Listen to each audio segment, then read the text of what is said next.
தனி அன்னதானம், தனி அன்னதானம். தென்காசி லைஃப் ஃபாலோவர்ஸுக்கு இன்றைய தகவல் என்ன அப்படின்னு பார்த்தீங்கன்னா, போன வருஷமே நாங்கள் இந்த பதிவு பண்ணியிருக்கோம். மீண்டும் இந்த பதிவை கொடுக்குற காரணம் என்னன்னு கேட்டிங்கன்னா, கார்த்திகை மாதம் பிறந்தால் ஐயப்ப பக்தர்களுக்கு கொண்டாட்டம். எல்லாரும் மாலை போட்டு விரதம் இருந்து பக்தி பயணம் மேற்கொள்ளுதாங்க.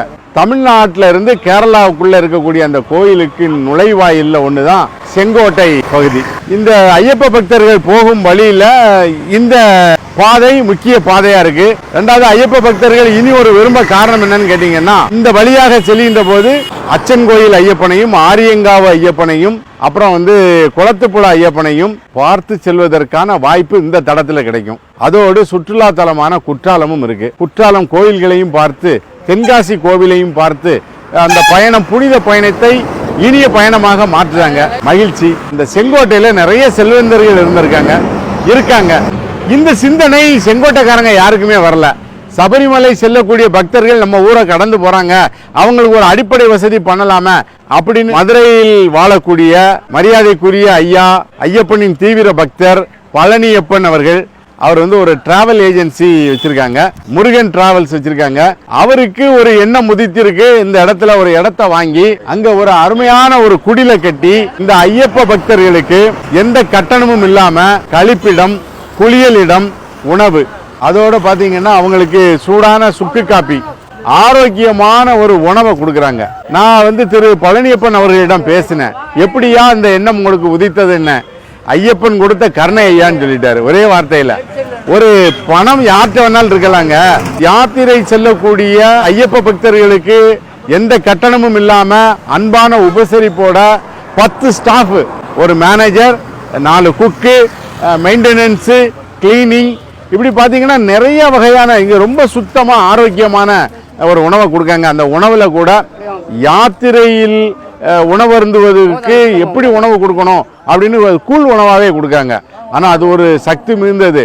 ரெண்டாவது பார்த்தீங்கன்னா சுற்றுலா தலங்கள் நான் பார்த்துருக்கேன். ஊட்டி, கொடைக்கானல், ஏற்காடு போகும்போதெல்லாம் நிறைய ஹோட்டல்ஸில் நிறைய ஸ்டாஃப் போட்டு கையை மறித்து சாப்பிடுவாங்க ஹோட்டல்பாங்க.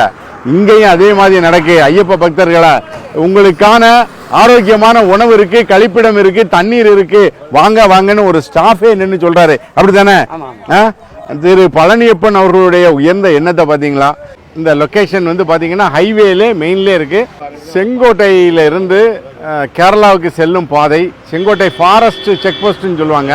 அது கரெக்டாக 3 கிலோமீட்டர்ல லெஃப்ட் சைடு புளியரை போறதுக்கு முன்னாடி கட்டளை குறிப்பை ஒட்டி இருக்கக்கூடிய இந்த திரு பழனியப்பன் அவர்களுடைய ஐயப்ப பக்தர்களுக்கான சேவை நிலையம். ஸோ பழனியப்பன் போன்றவர்களை வாழ்த்துவோம்.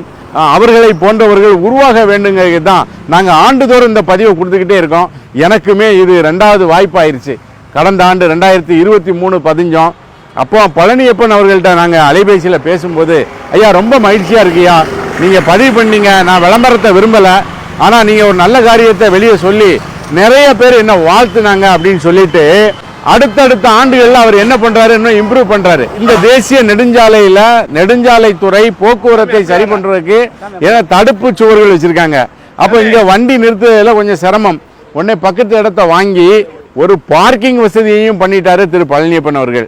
ஐயப்ப பக்தருடைய வாகனத்தை நம்ம இடத்துக்குள்ள கொண்டு போய் விட்டு அவங்க சௌகரியமா போனோம் அப்படின்னு நினைக்கிற ஒரு நல்ல உள்ளம் படைத்தவரை வாழ்த்துங்களேன். தென்காசி லைஃபுக்காக ஜஸ்டின் துரையுடன் செங்கோட்டை ஷேக் முஹைதீன்.